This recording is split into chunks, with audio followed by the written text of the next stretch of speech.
রেসিপিটা এভাবে বানিয়ে নেওয়ার পর যে এত মজা হবে খেতে আমি আসলে বুঝতেই পারি নাই। তো আজকে একদমই ভিন্ন রকম একটা রেসিপি হবে পাস্তা দিয়ে। তো প্রথমে হচ্ছে আমি পানির মধ্যে লবণ আর তেল দিয়ে পানিটাকে বলক তুলে নিয়ে পরিমাণ মতো পাস্তা দিয়ে দিলাম, যতটুকু পরিমাণে পাস্তা আর কি আমি বানাতে চাই।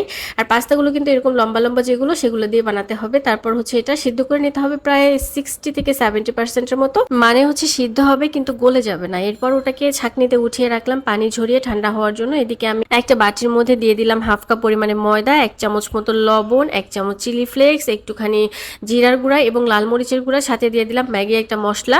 পুরাটা দেইনি, অর্ধেকটা দিয়েছি। তারপরে এটাকে ভালো করে মিক্স করে নেওয়ার পরে অল্প অল্প করে পানি মিক্স করে একটা ব্যাটার রেডি করতে হবে।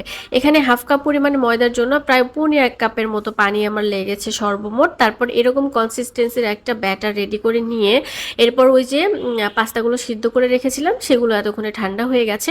এখন আমি নিয়ে নিয়েছি কাবাবের স্টিক। সেই কাবাবের স্টিকের মধ্যে সুন্দর করে পাস্তাগুলোকে এভাবে গেথে গেথে দিতে হবে। তো প্রথমটা বানাতে গিয়ে আমার একটু আঁকাবাঁকা হয়ে গিয়েছিল, পরে আমি বুঝে গেছি যে আসলে কিভাবে দিতে হবে, মানে একই সাইড একই রকম করে দিতে হবে, তাহলে দেখা যাবে যে খুব সুন্দর হবে। যে দেখেন প্রথমটা কিন্তু একটু আঁকাবাঁকা হয়েছে এবং পরের গুলো খুব সুন্দরভাবে একই রকম সমান সমান এবং দেখতে খুব সুন্দর হয়েছিল।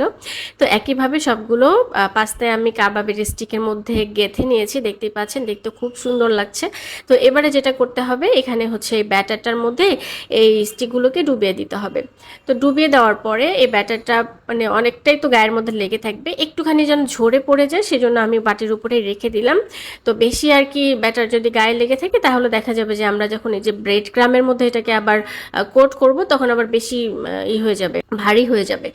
তো এখন হচ্ছে যে ব্রেড ক্রামের মধ্যে এটাকে সুন্দর করে কোট করে নিতে হবে। তো একটা একটা করে সবগুলোই আমি কোট করে নিচ্ছিলাম। এখানে আমার মোট হচ্ছে 6টার মতো স্টিক হয়েছিল। তো এই যে রেডি হয়ে গেছে, দেখতেই পাচ্ছেন, এরকম করে কোট করে নিতে হবে।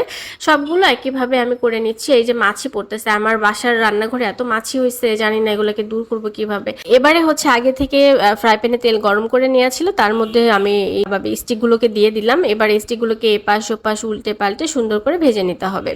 তো চুলার হিট একেবারে যে কমিয়ে রাখবেন তাও না, একেবারে যে বাড়িয়ে দিবেন তাও না, মিডিয়ামে রাখলেই হবে আর কি। তো এইভাবে উল্টে পাল্টে ভেজে নেওয়ার পরে এগুলোকে তুলে নিতে হবে। যে দেখেন আমার 2টা ব্যাচে ভাজা হয়ে গেছে, প্রায় 6টার মতো স্টিক।